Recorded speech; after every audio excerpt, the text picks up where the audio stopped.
フジテレビの問題について教えてください。僕が知る限り、会社として関与はしていないとフジテレビが言っていて、会社として関与をしていないを覆す証拠というのは今のところ出ていないです。なんかあれだけ記者会見をするし、社長も辞めるぐらいなんだから、本当はやましいことがあるんじゃないのみたいな憶測で喋ってる人たちがいるんですよ。でも今のところフジテレビが会社ぐるみで何かやらかしたんだって言ってる人たちは文春をソースにしてたんですけど、文春はそこは覆して、中居さんが誘って中居さんの家に行ったので、会社の上司が中居さんの家に行くというのを勧めたという証拠はないという訂正記事を文春は出しています。今のところは実はフジテレビ絡みの部分というのは中居さん問題についてはないと。でただその後の対応というのがいかがなものだったのかという評価論はあると思います。でその評価論としても何が起きたのかというのは分かっていないけれども、休みたいならいくらでも休めるし、帰ってくるまでずっと給料を出し続けますよというのを社長は言ったらしいんですよ。で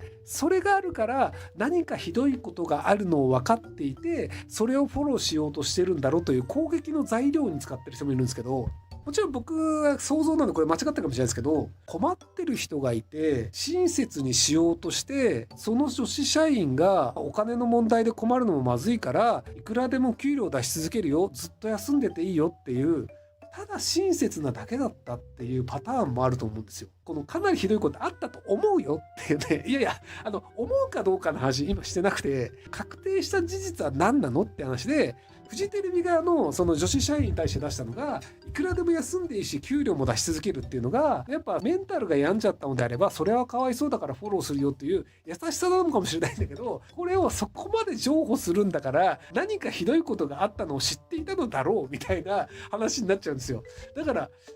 なんか社員を守ろうとするとそういう風に取られるんだっていうのがあって、むしろなんか厳しく突き放した方が知らんよ、だって知らないんだもんっていう風になるっていうので、優しいというのはねよろしくないんじゃないかなと思うんですよね。結局ね分からないからどうしようもない、これなんですよ。確定した事実がないっていう。実際その女子社員の人も表沙汰にしてほしくないから和解をしたという部分もあると思うんですよね。なので和解で本当は9000万円もらってないっていうんだったら、もうなんか大した額じゃないんだったらそれ全部返金して本当はこれなんですよバーンって言ってくれれば、あこの人が言う事実はこうなんだ、それは実際どうなんですか中居さんっていうのでお互いに言い合いをして事実が確定するっていうのがあるんですけど、女子社員の人は今のところそれを表に出さないという和解をしていて、そのお金をキープするというのを選んでるので、9000万円かどうかも事実かどうか分かんないですよね。なのでね事実情報があんまりないので、ただ報道していた文春曰くフジテレビの関与というのは、上司の関与というのは今のところ証拠はなかったというのが訂正してるんですよ。文春がそれを気づいてないだけで本当は上司が関与したんだっていう事実があるかもしれないんですけど、少なくともそういう証拠というのは今のところ出てないというのなので、何がこう正解かわからないままみんなで思い込みでいろんなことを言って思い込みで記事も書いている。フジテレビは否定してます。当初から一貫して上司は関与しないし会社として関与しないって言ってます。フジテレビは否定してるんだけどみんな聞かないんだよね。フジテレビは会社として関与しないって言ってる。文春も会社としての関与はないって訂正記帳を出してるんだけど、でも関与してるはずだ、なんか裏にあるはずだとか、思惑があるからこんななんか9000万円みたいになるんだとか、ずっと給料張り付けるとか、きっと何か怪しいことがあるんだみたいなのを想像で喋って、そういう状況なんです。日頃の行いって言われたらそうかもしれないんだけどね。いやだからね不思議になんかみんな言いたい放題で否定できないからね、なんかいろんな嘘をつく人がいるんですよ。すごいひどい暴力的な SM プレイをしたんだみたいなね。僕割とそこら辺のなんかねちょこちょこ調査的なものをしがちなんですけど、最近でいう調査でいくとツイッターにそのフジテレビの記者会見が終わった後に、記者会見にフリーランスの人が入れないという規制をするのは良くないよねと思われたけど、フリーランスの人を入れてしまうと自分語りをするとか同じ質問をするとかっていうやたら時間が取られてしまうので、それは規制しないと回らないよねっていうことになるよねみたいなことを書いたんですよ。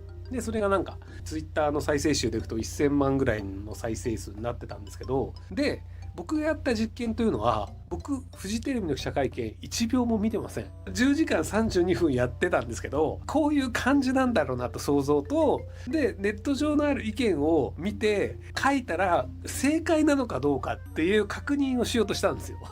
もう大体合ってたんだな、予想通りそうなるよねっていうので、見もしないで書く1秒も見ない実験っていうのを僕はしてたんですけど、はい、見てる方が疲れた。結構ね世の中ね見てないで語る人が多いんですよね。でこれを何が言いたかったかというと、文春を読まないで言ってるジャーナリストも多分いるんですよね。文春ちゃんと読むと、フジテレビの社員が中居くんの家に行くように誘ったということはないんですよ。でそういう事実はないとフジテレビは昔から言っていたんですよ。フジテレビの2回目の会見の朝に文春はそこをしれっと訂正をするっていうのがあって、事実関係だけ追っている人だとすると、まあそうだよね、フジテレビの会社ぐるみの関与は今のところないよね、会社ぐるみだと言ってる人はいないよねというのが今のところの手に入る事実っぽいものなんですけど、でもなんかそうじゃなくて会社ぐるみなんだって怒ってる人がいっぱいいるっていう、見もしないで怒る人がいるから、じゃあ見もしないでコメントしてみようっていう実験をしてみた。なのでまあ世の中ね、僕みたいな見もしないで喋る人はいっぱいいるってことなのかなと思うんですけども、はい。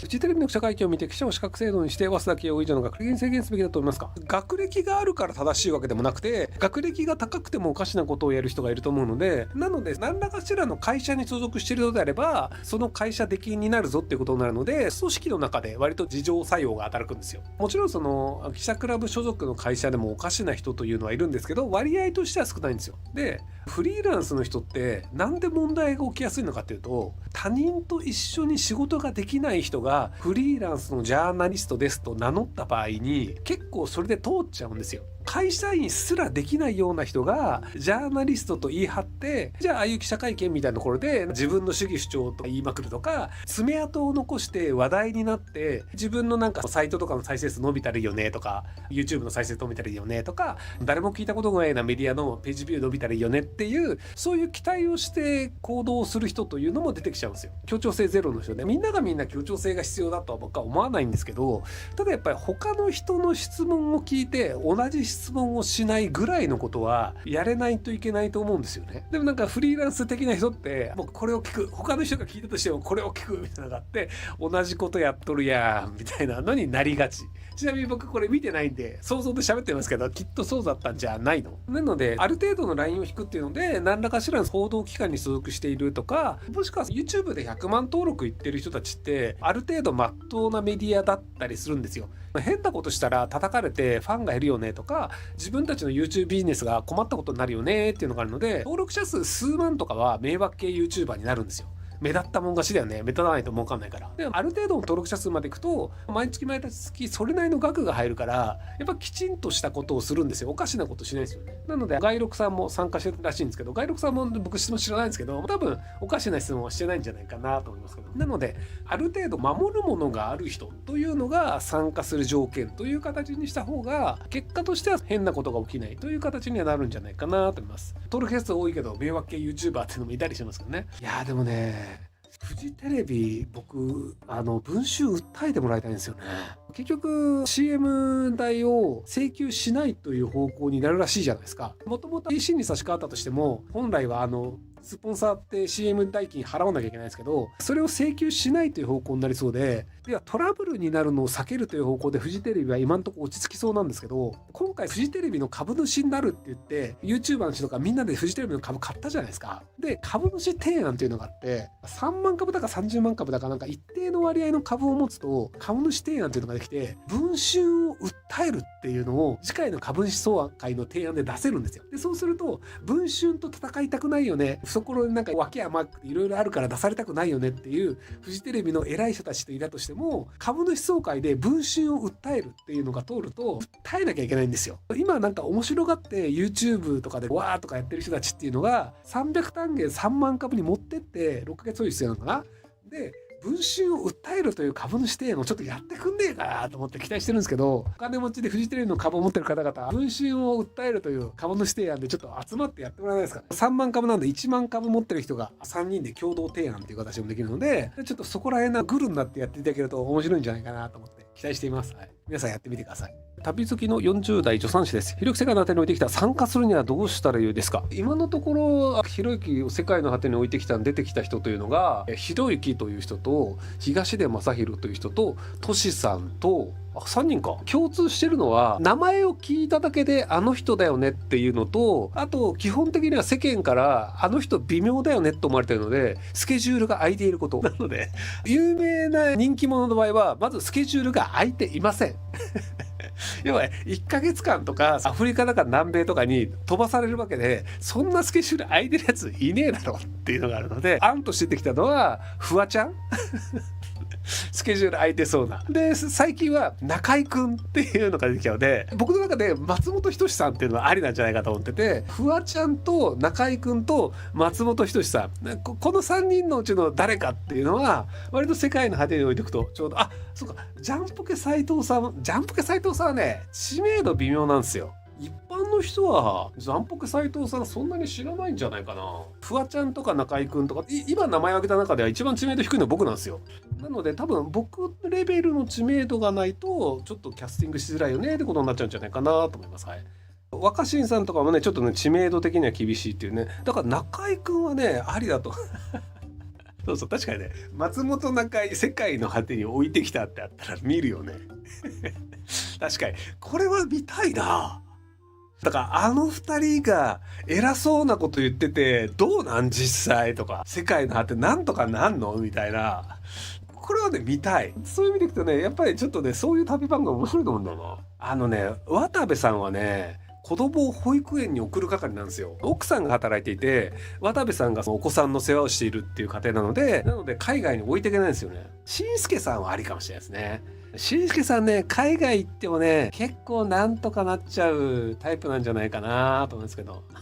斉藤知事だから知事なんだから兵庫県で仕事してるでしょ。やらかした兵頭登竜門。そうなんですよね。やらかした人以外はなかなかみんなスケジュールがあるので、基本的に有名な人って仕事多いはずなんですよ。有名で仕事がないって大体なんかやらかしちゃった人なんですよ。やらかしたどうかっていうところでキャスティングが決まるっていう感じなんじゃないかなと思います。はい。ご視聴ありがとうございます。今回の動画はこちらからの切り抜きになります。